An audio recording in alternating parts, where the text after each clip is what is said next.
I'm Sariah Schmickrath.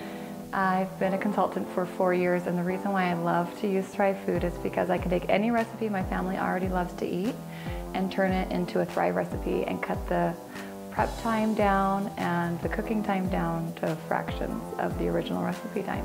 So how I start this recipe is simply heating up a couple tablespoons of oil. I generally like to use coconut oil because it has a longer shelf life, but any oil will do.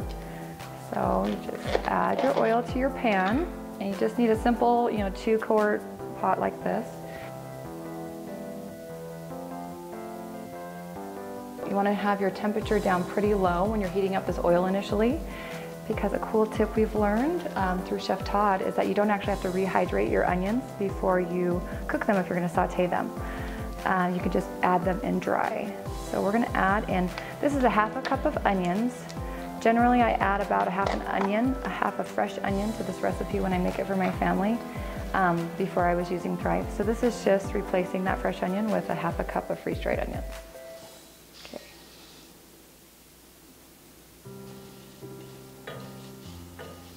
So once your onions are toasted, now you have to be careful because it happens quickly, so you don't want your heat to be too high. Once they're toasted, you're going to go ahead and add your garlic. And, oh, there it goes. Your garlic, and then I've got cumin and some ginger. We love ginger in our house. And then a tablespoon of curry powder, whatever curry you have in your spice cabinet works. And you're gonna stir that around just lightly. And then quickly add your 3 cups of water.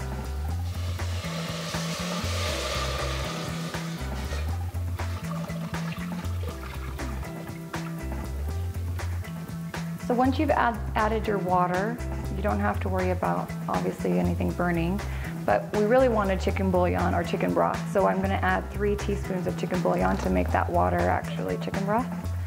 So generally when I make this recipe with the fresh ingredients, I would only add 1 cup of chicken broth and then my coconut milk at the end. But because I'm adding freeze-dried ingredients, not rehydrated, then I actually added 2 more cups of water because I have about 2 cups of freeze-dried ingredients. So those freeze-dried ingredients will pull in the extra water as they're simmering on the stove. Now I've turned up the heat to about medium or medium-high because we want to bring this chicken broth to a simmer, and then we'll start adding the yummy parts of the recipe. Now that our broth is simmering and all of our spices, I'm going to add the chicken because this takes the longest to rehydrate, usually about 5 to 7 minutes. And this is 3/4 of a cup of our Thrive chicken slices. You can add a half a cup or more of chicken, as much as your family likes. We generally do about a cup or so in our family's chicken curry. So I'm going to go ahead and add this. Now, that chicken's in, you just kind of stir it around, get it moist, and it will rehydrate on its own. My original recipe called for jalapeno peppers, but I just substituted in Thrive green chilies. And besides, I love not having to chop the jalapeno. I don't know if any of you have ever chopped a jalapeno and then touched your lip, and then it's burning for the rest of the night.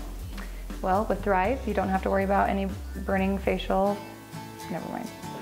You don't have to worry about that. You can just simply add our Thrive green chilies, and you just dump them in.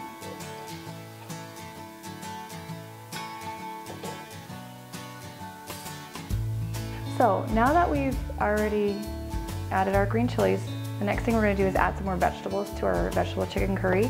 And you can choose 3 or 4 of your most favorite vegetables. I like the cauliflower as well as the green beans, red bell peppers, and our zucchini. The green beans take a little bit longer to rehydrate, so we're going to go ahead and add those next.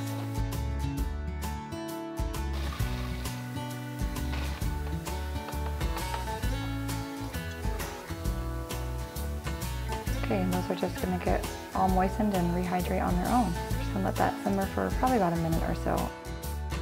The last thing in my original fresh ingredient recipe was a tomato, a whole tomato diced. One of the things I hate about dicing a tomato is having a knife that's not sharp enough to cut through the skin. But with Thrive diced tomatoes, I don't even have to worry about that. This is about 3/4 of a cup of diced tomatoes. And I'm just going to, these are very delicate, but there's a lot of moisture in here, so they'll pull that moisture up really quickly. And I'm just gonna, just gently fold these in, and they'll hold their tomato shape, which I love. So the last thing we need to do to make this our curry is add a can of coconut milk. I generally like the full fat coconut milk, but any canned coconut milk works very well. And we're just gonna pour this in.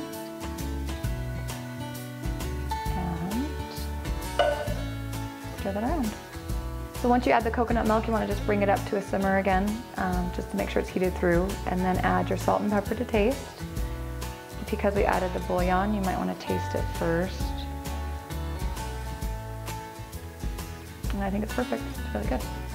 So you serve that over rice, and love your 15-minute meal because you're using rice.